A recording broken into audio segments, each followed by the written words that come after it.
नमस्कार छत्रपती संभाजीनगरकर, मी तुमच्या सर्वांचे स्वागत करतो आजच्या माझ्या नवीन ब्लॉग मध्ये. आपल्या छत्रपती संभाजीनगर मध्ये काय ते महात्मा फुले चौकापासून ते क्रांती चौकापर्यंत अशी 50,000पेक्षा जास्त पब्लिक जमा होणार आहे तिरंगा पदयात्रेसाठी. तर तिरंगा पदयात्रेसाठी आपल्या क्रांती चौकामध्ये असं सुंदर असं नियोजन केलेलं आहे. तर या नियोजना ठिकाणी मी पोहोचलो होतो, तर तुम्ही माझ्या ब्लॉग मध्ये बघू शकता.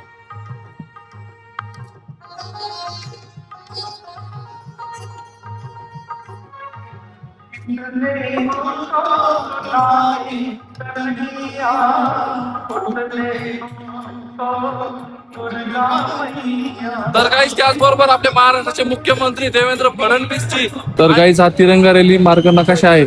महात्मा फुले चौकापासून पैठण गेटहून क्रांती चौक. तर या यात्रेसाठी खूप अशी प्रचंड गर्दी जमा होती तिरंगा पदयात्रेसाठी.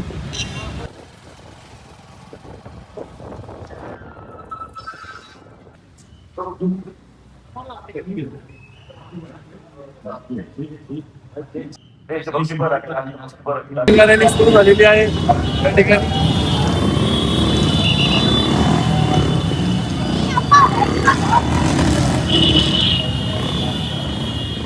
आपल्या क्रांती चौकामधून आता तिरंगा यात्रेसाठी.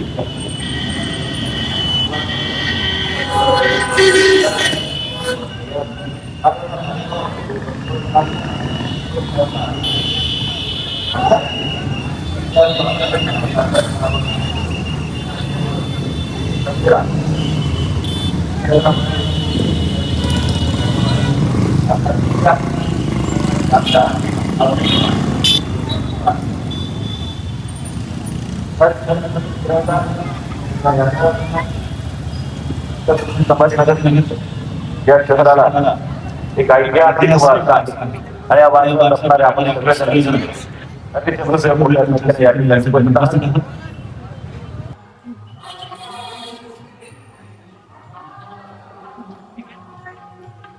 तर काही त्यानंतर आलो होतो मी आपल्या महाराजा मूर्तीकडे, आणि महाराज मूर्तीकडे आल्यानंतर इकडे बघा किती भारी असं तिरंगा पदयात्रेसाठी किती भारी बनवलेलं आहे.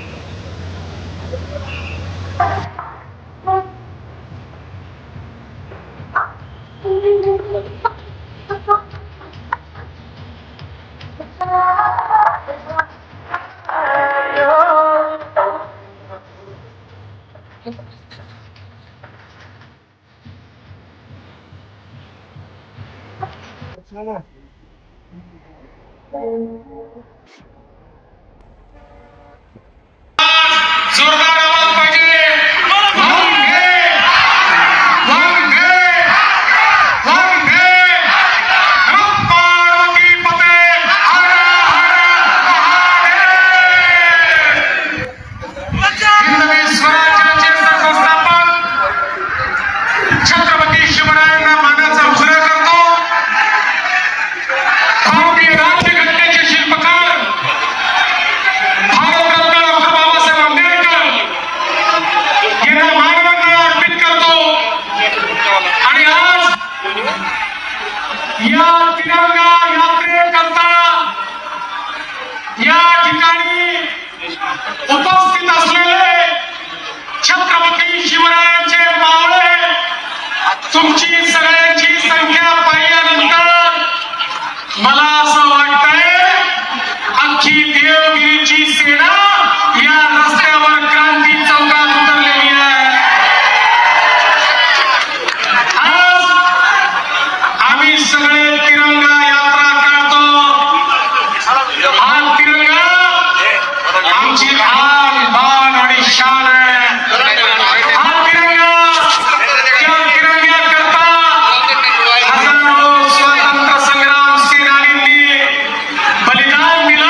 देशाचे प्रधानमंत्री माननीय नरेंद्र मोदीजींनी आपल्याला एक संदेश दिला. 9 ऑगस्ट क्रांती दिन, ज्या दिवशी महात्मा गांधींनी इंग्रजांना सांगितलं होतं चले जाओ भारत छोडो, आणि भारतीयाला विनंती केली होती करो या मरो, एक शेवटचा ठिकाणाचा लढा. त्या 9 ऑगस्ट क्रांती दिनापासून 15 ऑगस्ट स्वातंत्र्य दिनापर्यंत आम्हाला आमचा तिरंगा घेऊन या तिरंग्याचा सन्मान करत आपल्या मातृभूमीच्या प्रेमाने ओतप्रोत होत या ठिकाणी तिरंगा यात्रा काढायची आहे. खरं म्हणजे मला आनंद आहे, मुंबईची यात्रा अतिविशाल यात्रा होती, पुण्याची यात्रा त्याही पेक्षा विशाल होती, पण आज छत्रपती संभाजीनगरने सगळे रेकॉर्ड तोडलेले आहेत. आज छत्रपती संभाजीनगरमध्ये केवळ तिरंग्याचं वादळ पाहायला मिळत आहे, तिरंग्याचं वादळ पाहायला मिळत आहे. बंधू भगिनींनो, आपण बघू शकतो माननीय मोदीजींच्या नेतृत्वामध्ये या भारताने गेल्या एका दशकामध्ये जो विकास केला, 2014 पूर्वी या भारताला एक कमजोर देश म्हणून पाहिलं जायचं, आणि आतंकवादी यायचे, बॉम्बस्फोट करायचे आणि निघून जायचे, आणि भारत केवळ निषेध करायचा, धिक्कार करायचा. हिम्मत नव्हती, आमच्या सेनेत तर ताकद होती, पण राजकीय नेतृत्वात हिम्मत नव्हती. पण मोदीजी आले आणि मोदीजींनी सांगितलं खबरदार, जर भारतावर वाकडी नजर करून बघाल तो घुसके मारेंगे, घुसके मारेंगे. आणि आमच्या सेनेने घुसून मारून दाखवलं. आज जगातला बलशाली देश म्हणून भारताची हिंमत नव्हती, पण मोदीजी आले आणि मोदीजींनी सांगितलं खबरदार, जर भारतावर वाकडी नजर करून बघाल तो घुसके मारेंगे, घुसके मारेंगे. आणि आमच्या सेनेने घुसून मारून दाखवलं. आज जगातला बलशाली देश म्हणून भारताकडे पाहिलं जातं. आज जगातली चौथी सर्वात मोठी अर्थव्यवस्था म्हणून भारताकडे पाहिलं जातं. 10 वर्षामध्ये ज्या देशाने 25 कोटी लोकांना गरिबीत वर आणलं, तो देश म्हणजे आमचा भारत देश. अशा प्रकारे या भारताकडे पाहिलं जातं. मोदीजींच्या नेतृत्वामध्ये चंद्राच्या दक्षिण ध्रुवावर आपलं यान उतरवणारा जगातला पहिला देश माझा भारत देश झाला, याचा मला अभिमान आहे.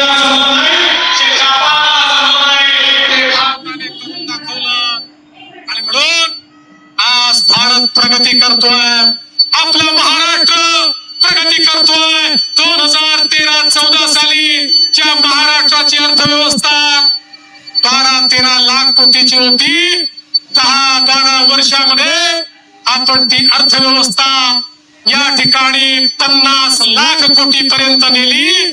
या महाराष्ट्रामध्ये एक मोठं परिवर्तन झालं.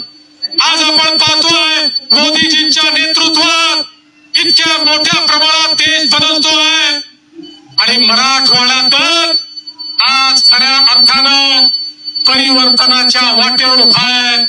आमचा संकल्प आहे मराठवाड्याच्या या पिढीने दुष्काळ पाहिला, पण मराठवाड्याच्या पुढच्या पिढीला दुष्काळ पाहू देणार नाही.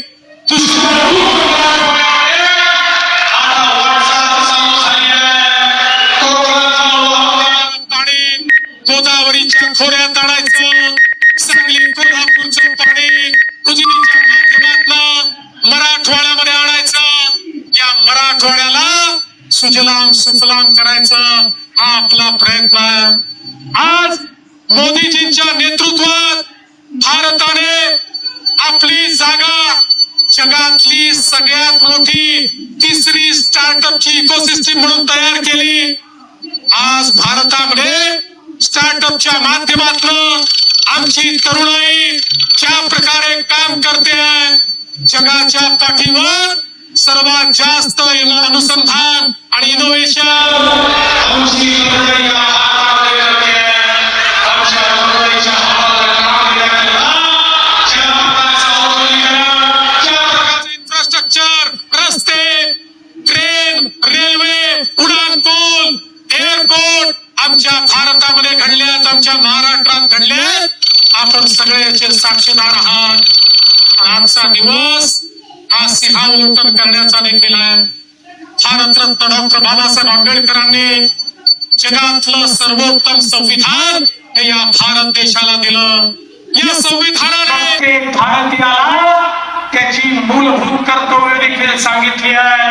मूलभूत अधिकार वापरण्याचा अधिकार त्यालाच आहे जो आपली मूलभूत कर्तव्य देखील लक्षात ठेवेल. आणि ही मूलभूत कर्तव्य ही देखील लक्षात ठेवण्याचा आजचा दिवस आहे. एक उत्तम नागरिक आम्ही कसे बनू शकू, देशाच्या मुख्य प्रवाहात काम कसं करू शकू, देशाला योगदान कसं देऊ शकू, समाजाची ताकद आम्ही कशी बनवू शकू, याचाही विचार आजच्या दिवशी आपल्याला करायचा आहे. आणि मराठवाड्याकरता तर आपल्या सगळ्यांना माहिती आहे 15 ऑगस्ट 1947 ला भारत स्वतंत्र झाला. पण मराठवाड्याला त्यानंतर 13 महिने झुंज द्यावी लागली. 17 सप्टेंबरला 1948 ला या ठिकाणी मराठवाडा मोकळा झाला. त्या निजामाच्या राजवटीतून हा मराठवाडा आमच्या स्वतंत्र सैनिकांनी मोकळा केला. त्यामुळे आता या मराठवाड्यालाही मोकळा श्वास घेता येतो. आणि म्हणून बंधू भगिनींनो, मी पुन्हा एकदा छत्रपती शिवरायांचं स्मरण करतो, तमाम स्वातंत्र्य संग्राम सेनानींचं स्मरण करतो, तमाम समाज सुधारकांचं स्मरण करतो. आणि या ठिकाणी आपल्या सगळ्यांना विनंती करतो, आपण सगळे आज प्रतिज्ञा घेऊया. आमच्या जीवनामध्ये आमच्या स्वतः करता तर जगू, आमच्या परिवार करताही जगू, पण त्यासोबत समाजाकरता जगू, आमच्या राज्याकरता जगू आणि आमच्या देशाकरता जगू. आणि आवश्यकता पडली तर या देशाकरता मरायला देखील आम्ही तयार राहू. हा जर विचार आमच्या मनामध्ये असेल तर हा तिरंगा हाती घ्यायची आपली लायकी आहे. आणि म्हणून मी पुन्हा एकदा आपल्या सगळ्यांचे मनापासून आभार मानतो. आपण ही तिरंगा रॅली या ठिकाणी यशस्वी केली, त्याबद्दल आपल्या सर्वांना शुभेच्छा देतो. आणि जाता जाता आपल्या सर्वांना विनंती करतो, एकदा जोरदार माझ्यासोबत म्हणा, भारत माता की, भारत माता की, भारत माता की. वंदे वंदे वंदे वंदे वंदे मातरम मातरम मातरम मातरम मातरम मातरम.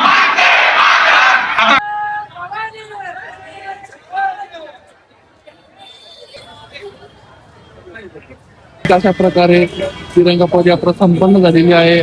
आणि सकाळपासून महाराष्ट्र पोलीस आपले जे रक्षक आहे, आपले महाराष्ट्राचे रक्षक महाराष्ट्र पोलीस हे पूर्णपणे थकून गेलेले असल्यामुळे ते आता पूर्णपणे त्यांनी विश्रांती घेतलेली आहे. त्याचबरोबर आता मी पण घरी निघतो. आजच्यासाठी इतकंच. भेटूया उद्याच्या ब्लॉग मध्ये. Tata bye bye.